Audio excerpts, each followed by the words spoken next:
Hello, history enthusiasts. Welcome to our deep dive into one of the most controversial periods in Catholic Church history, the Papal Pornocracy of the 10th century. Also known as the Rule of the Harlots, this era was marked by political intrigue, power struggles, and the influence of powerful Roman noblewomen over the papacy. To understand the Papal Pornocracy, we need to set the scene in 10th century Rome. The once mighty Roman Empire had fallen, leaving the city fragmented and vulnerable. Political instability was rampant, with various noble families vying for control. The papacy, ideally a beacon of spiritual authority, became entangled in secular politics. The church's authority was compromised as popes were appointed based on the whims of powerful families rather than spiritual merit. Among the most powerful families were the Theophylacti. Theophylact I, Count of Tusculum, held significant power in Rome. His wife, Theodora, was a formidable figure, and together they maneuvered to consolidate their family's control over Rome and the papacy. Their daughters, Theodora the Younger and Marozia, inherited their parents' political acumen. Marozia, in particular, became a central figure in this drama. Historical accounts suggest Marozia wielded considerable influence over the papacy. Some chroniclers portray her negatively, but medieval sources often carried biases, and modern historians urge caution in interpreting these accounts. Marozia is said to have had a significant relationship with Pope Sergius III, who reigned from 904 to 911 AD.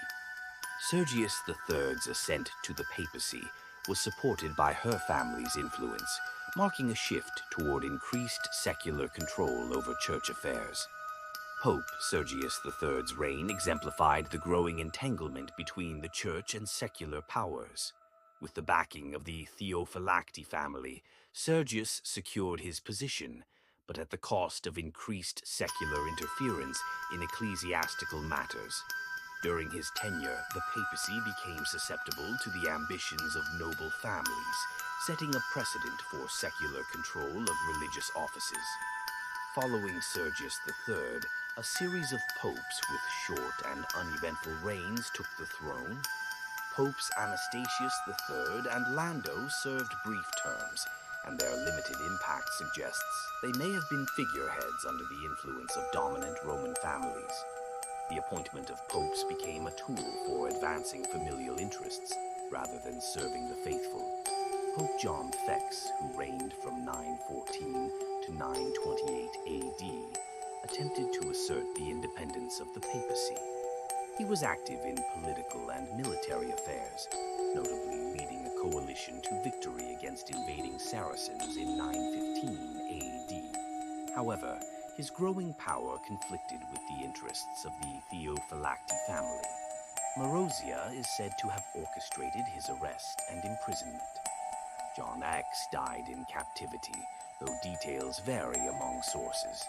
After John X, Marozia arranged for the appointment of Popes Leo VI and Stephen VII. Her most notable move was installing her son, John XIII, as Pope in 931 AD. His papacy underscored the extent of her control over the church. John XI's ascent to the papacy at a young age demonstrated how secular ambition had blurred the lines between secular and spiritual leadership. Marozia's dominance eventually led to her downfall.